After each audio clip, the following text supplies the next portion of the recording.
Quando historiadores descrevem o ano de 1896 em Niagara Falls, geralmente focam no triunfo acima do solo. A inauguração da primeira usina hidrelétrica de grande escala do mundo, o gênio do sistema de corrente alternada de Nikola Tesla e os 100.000 cavalos de potência que logo alimentariam Buffalo e além. Mas a verdadeira história, aquela que mal apareceu nas revistas de engenharia, aquela que ainda hoje permanece enterrada em notas de rodapé de arquivos, começou abaixo da superfície. Começou com uma simples ordem de escavação. Engenheiros foram instruídos a cavar sob as cataratas, esculpir câmaras para turbinas e determinar se a rocha-mãe poderia suportar a infraestrutura massiva necessária para aproveitar o poder do rio. O objetivo era prático: preparar a fundação, instalar os geradores e lançar a era elétrica. Mas no momento em que os trabalhadores começaram a perfurar a rocha antiga, algo inesperado aconteceu. Eles romperam camadas que não haviam sido expostas em séculos. Sob o leito do rio, mais profundo do que os estudos geológicos haviam previsto, as equipes encontraram câmaras e conduítes que não correspondiam a nenhum plano de construção. Seu design era incomum. Seu propósito era obscuro. E a infraestrutura não se assemelhava a nada nos manuais de engenharia da época, nem mesmo se parecia com sistemas de energia europeus comumente conhecidos. Isso não foi mencionado em relatórios públicos sobre a usina, não chegou aos jornais celebrando o futuro elétrico da América.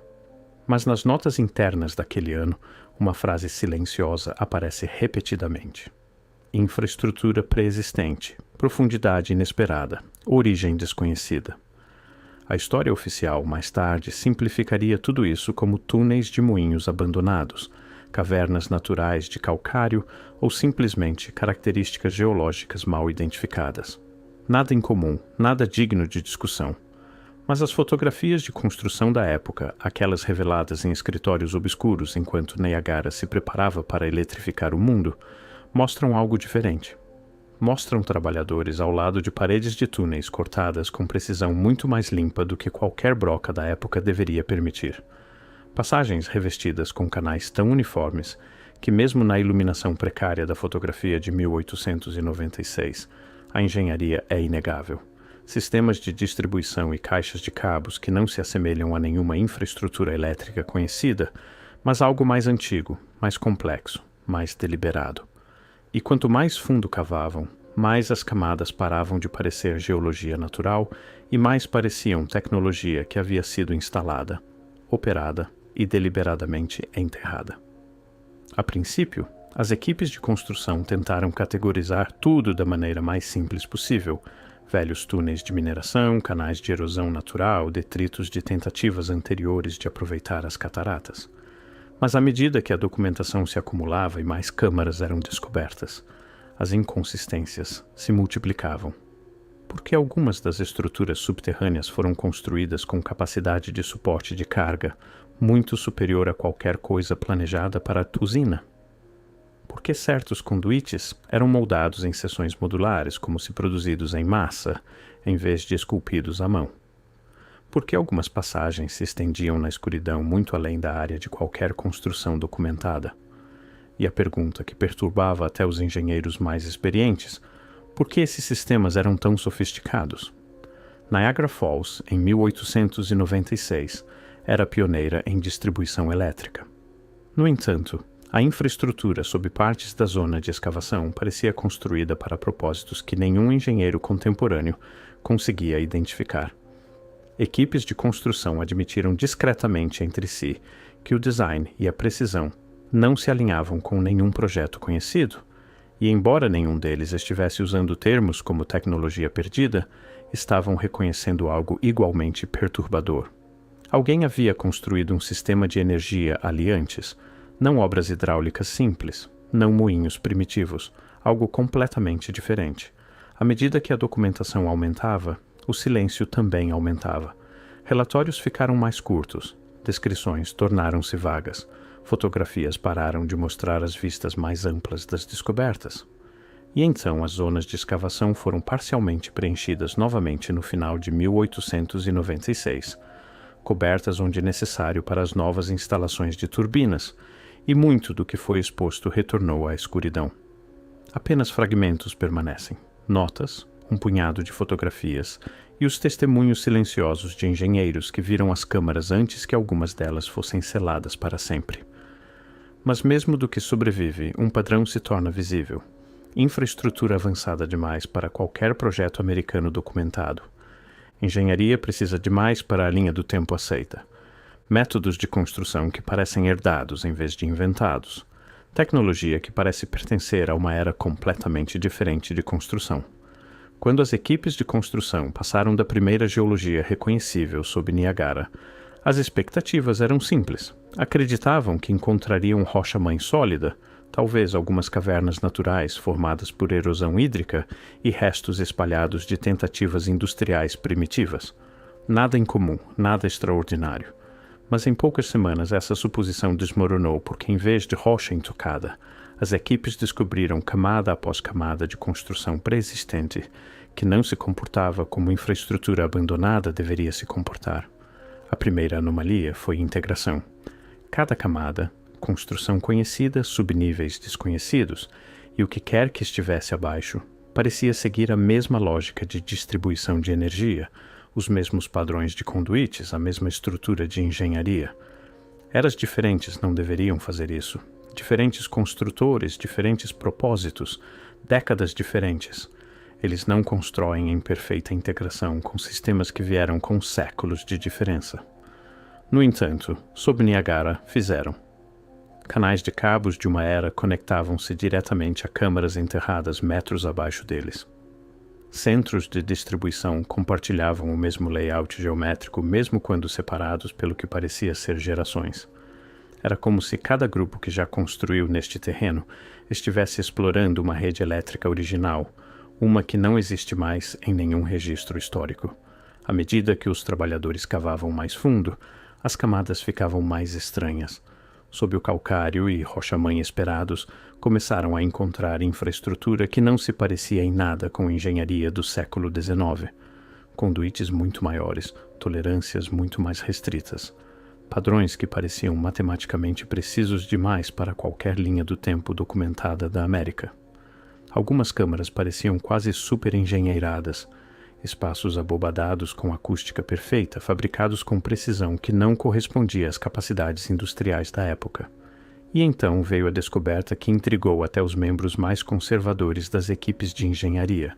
Cerâmicas de alta temperatura, superfícies de túneis revestidas com materiais projetados para suportar calor extremo, câmaras inferiores com blindagem térmica, paredes com propriedades de isolamento que só fazem sentido para sistemas gerando enorme poder.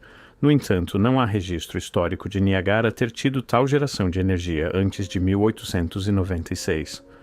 Nenhum documento mostrando processos industriais exigindo esse tipo de gerenciamento térmico. Nada que explique por que grandes seções da infraestrutura mais profunda parecem ter abrigado tecnologia muito além de rodas d'água e moinhos mecânicos. Fotografias de construção tiradas em 1896 mostram isso claramente. Trabalhadores ao lado de conduítes tão massivos que os homens parecem miniaturas em comparação. Componentes usinados com tanta precisão que até hoje engenheiros eletricistas estudam as imagens de arquivo com descrença. Tolerâncias e ajustes que se assemelham à infraestrutura de energia moderna, muito mais do que qualquer coisa atribuída à América do século XIX. Mas o detalhe mais perturbador não foi o que apareceu nas fotografias, foi o que não apareceu nos arquivos. Os relatórios oficiais escritos nos meses após a abertura da usina mal mencionam essas características. Alguns desenhos omitem as câmaras mais profundas inteiramente. Certa infraestrutura é resumida com termos vagos como construção anterior ou formações geológicas, mesmo que as fotografias mostrem que era muito mais complexo do que isso. O silêncio é difícil de ignorar, porque se essas descobertas mais profundas realmente pertenciam a períodos históricos conhecidos, por que não foram descritas em detalhe? Por que os sistemas incomuns não foram documentados minuciosamente? Por que as fotografias foram espalhadas por coleções de engenharia privadas, em vez de reunidas em um único arquivo do projeto? O que as equipes de construção descobriram foram estruturas que não correspondiam à engenharia americana primitiva, Não correspondiam aos sistemas de energia europeus e nem mesmo correspondiam entre si, em nenhum sentido convencional. Em vez disso, formavam uma linguagem tecnológica estranha, uma que parecia vir de múltiplas eras, mas de alguma forma permanecia unificada, integrada e impossivelmente precisa. O primeiro choque veio com as próprias câmaras. Não eram escavações grosseiras ou túneis de utilidade estreitos. Eram espaços geometricamente perfeitos, salas moldadas com dimensões exatas, tetos abobadados que mantinham sua curvatura impecavelmente, e caixas de cabos dispostas com coerência, quase como os remanescentes de uma usina principal que não existe mais em nenhum arquivo. Algumas câmaras estavam completamente seladas, embaladas com preenchimento tão denso que os trabalhadores pensaram ter atingido rocha sólida. Mas uma vez abertas, revelaram interiores que pareciam intocados desde o dia em que foram fechados. Paredes lisas, canais cortados com precisão e infraestrutura que levantou mais perguntas do que respostas. E então veio a característica que ainda intriga pesquisadores hoje: as unidades cilíndricas gigantes de contenção. Oficialmente, foram mais tarde rotuladas como velhas caixas de turbina ou equipamento de moinho abandonado. Mas nada nelas se encaixa na construção típica de roda d'água ou maquinário industrial primitivo. Eram simétricas demais, usinadas com precisão demais e perfeitamente seladas demais, como se fossem projetadas com ferramentas capazes de manter tolerâncias que associamos à fabricação moderna. Algumas contenções eram grandes o suficiente para vários homens ficarem de pé dentro. Outras continham mecanismos internos que pareciam projetados para rotação em velocidades tremendas. Trabalhadores de 1896 as descreveram em cartas privadas como recipientes engenheirados, não tanques de armazenamento, mas containers com propósito de geração de energia, embora ninguém pudesse dizer qual poderia ter sido esse propósito. Outra anomalia apareceu nos sistemas de roteamento de cabos.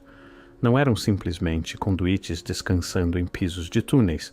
Muitos estavam integrados nas próprias paredes de rocha, posicionados em ângulos que não faziam sentido de engenharia, embutidos em pedra que claramente antecedia qualquer sistema elétrico que a América oficialmente possuía. Isso criou uma possibilidade desconfortável. A usina acima do solo pode não simplesmente descansar sobre geologia conveniente. Pode estar sobre algo muito maior, uma infraestrutura elétrica cuja capacidade nunca foi registrada, nunca ensinada e nunca explicada na história oficial de Niagara Falls. Quanto mais fundo os trabalhadores cavavam, mais estranhas as descobertas se tornavam. Seções de conduítes apareciam com dimensões perfeitamente uniformes. Algumas superfícies eram polidas e lisas, quase sem atrito. Outras mostravam ranhuras cortadas com precisão tão limpas que engenheiros elétricos modernos ainda discutem sobre quais ferramentas poderiam tê-las produzido. Mas a descoberta que causou mais confusão foram as formações cristalinas dentro de certos conduítes. Algumas pareciam fundidas às superfícies metálicas. Outras mostravam propriedades eletromagnéticas que cientistas de materiais de 1896 não conseguiam explicar. A explicação oficial oferecida depois: depósitos minerais, cristalização natural. Mas isso não explica por que essas formações aparecem em padrões organizados, não crescimento aleatório, mas estruturado, engenheirado, projetado para conduzir ou regular corrente elétrica. Esse tipo de ciência de materiais requer conhecimento muito além da capacidade do século XIX, muito além de qualquer coisa registrada na história tecnológica americana. Logo após essas descobertas, algo incomum começou a acontecer. Câmaras foram preenchidas novamente. Passagens foram bloqueadas. Seções profundas da zona de escavação foram isoladas de exploração posterior. Parte disso foi oficialmente rotulada como preocupações de segurança necessárias para apoiar as instalações de turbinas acima. Mas as decisões sobre quais câmaras selar primeiro e quais áreas enterrar permanentemente levantaram perguntas silenciosas entre observadores, porque os espaços que foram fechados imediatamente sempre eram aqueles que continham a tecnologia mais anômala, as contenções de precisão, as formações cristalinas desconhecidas, os sistemas de cabos integrados, as câmaras engenheiradas que pareciam se estender muito além da zona de construção. Essas passagens foram talvez a descoberta mais misteriosa de todas. Não eram túneis aleatórios. faziam parte de um padrão organizado, uma grade de conduítes que parecia menos geologia e mais infraestrutura. Alinhados, medidos, planejados, como se outrora servissem um sistema continental de distribuição de energia, um que se estendia sobre a América do Norte muito antes da corrente alternada de Tesla ser projetada. E ainda assim, quase assim que foram descobertos, muitos foram selados novamente, suas entradas bloqueadas, seu propósito inexplorado, sua existência silenciosamente removida de relatórios de engenharia subsequentes. Quando você estuda as semanas finais da construção de 1896, algo se torna impossível de ignorar. A escavação não terminou. Foi interrompida. Não concluída, não finalizada. Interrompida. Quanto mais fundo as equipes de construção iam, mais o tom de suas notas mudava. Entradas iniciais eram confiantes, quase rotineiras. Mas no final, a linguagem se torna cautelosa, vaga e estranhamente incompleta, como se alguém mais de repente controlasse o que poderia ser documentado. E é aqui que o mistério final começa. Porque as últimas câmaras que abriram sob Niagara Falls não eram comuns, não eram geológicas, não eram obras de moinho abandonadas, nem mesmo eram identificáveis como qualquer tipo conhecido de infraestrutura. Eram algo completamente diferente. Múltiplos relatórios, os poucos que sobreviveram descreveram tecnologia que de repente mudou do familiar para o inexplicável. Contenções com tolerâncias tão restritas que você não conseguiria encaixar papel entre componentes. Sistemas de cabos balanceados com precisão que a América do século XIX nunca deveria ter.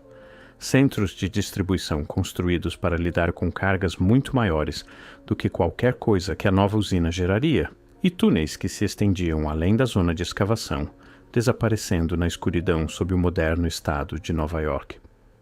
Mas aqui está a parte que sempre fica enterrada. As câmaras mais avançadas foram as que foram seladas mais rapidamente. Trabalhadores descreveram preencher salas inteiras novamente, bloquear entradas, empacotar entulho em espaços que acabavam de ser descobertos. Não foi gradual, foi imediato. A explicação oficial, preocupações estruturais, prazos de construção, requisitos de segurança. Mas se era apenas sobre segurança, por que as câmaras mais sofisticadas, mais precisamente engenheiradas, foram as seladas primeiro? E por que as seções geológicas, obviamente instáveis, foram deixadas expostas para as instalações de turbinas? Não faz sentido, a menos que essas descobertas mais profundas representassem um tipo diferente de ameaça. Não física, histórica. Porque se a infraestrutura sob Niagara Falls realmente mostrava engenharia muito além da capacidade do século XIX, e se parte dessa tecnologia não correspondia a nenhum sistema elétrico conhecido, então toda a história aceita da era elétrica da América começa a desmoronar. Imagine o que significaria se a primeira grande rede elétrica do mundo foi construída em cima de algo muito mais antigo. Algo sofisticado, algo engenheirado, algo que não construímos. Imagine o que significa se as fundações não eram apenas rocha-mãe conveniente, mas tentativas deliberadas de engenheiros posteriores de explorar ou reaproveitar um sistema de energia que não conseguiam explicar. E talvez seja por isso que as descobertas de 1896 foram silenciosamente reenterradas, não para proteger o local, mas para proteger a narrativa. As fotografias sobreviventes contam sua própria história.